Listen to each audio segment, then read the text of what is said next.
میتھی دانہ، کلونجی اور ناریل کا تیل۔ کچھ دانے میتھی دانہ اور کچھ دانے کلونجی کو ناریل کے تیل میں ڈال کر 2 دن کے لیے دھوپ میں رکھ دیں۔ اس کے بعد استعمال کرنے سے بال لمبے، گھنے اور چمکدار ہو جائیں گے۔ اگر دھوپ نہیں ہے یعنی کہ سردیوں کا موسم ہے تو پھر آپ اسی مکسچر کو 2 ہفتے کے لیے رکھ دیں، اس کے بعد استعمال کر سکتے ہیں۔ پیاز کا رس اور ناریل کا تیل۔ پیاز کا رس اور ناریل کا تیل ہم وزن لے کر نیم گرم کر کے ہفتے میں 2 دفعہ بالوں میں لگائے۔ اس سے بال نرم، گھنے اور خوبصورت ہو جائیں گے۔ اگر ناریل کا تیل نہیں ہے تو آپ کوئی بھی دوسرا تیل استعمال کر سکتے ہوں۔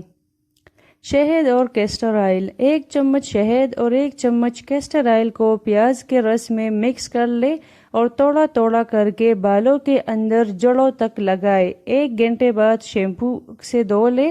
اس سے بالوں کی خشکی اور کھردرا پن دور ہو جائے گا اور بال لمبے، گھنے اور چمکدار ہو جائیں گے۔ شہد اور لیموں۔ شہد کو کسی چھوٹے برتن میں ڈال کر اس میں لیموں کے رس کو مکس کر لیں۔ اس مکسچر کو بالوں کی جڑوں میں انگلیوں کی مدد سے اچھی طرح 10 منٹ تک مساج کریں، کیونکہ مساج بالوں کے لیے انتہائی مفید ہے۔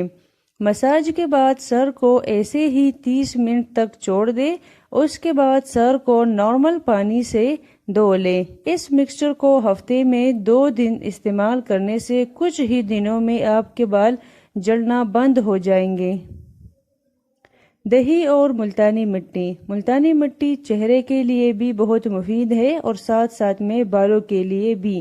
ملتانی مٹی کو کسی برتن میں ڈال کر اس میں دہی شامل کریں اور ایک فائن پیسٹ بنا لیں۔ اب اسے ہاتھوں کی انگلیوں یا پھر برش کی مدد سے سر میں شیمپو کی طرح لگائے اور اسے 5 سے 10 منٹ تک لگا رہنے دیں۔ اس کے بعد سر کو دھو لے یعنی بالوں کو دھو لے۔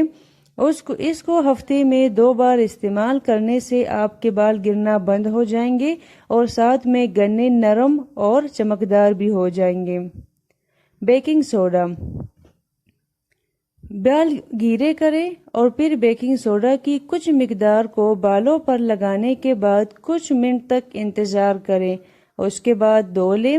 اس سے کچھ ہی دن میں خشکی دور ہو جائے گی۔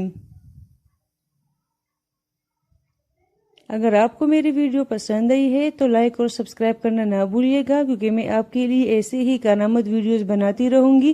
اپنا بہت سارا خیال رکھیے گا۔ اللہ حافظ۔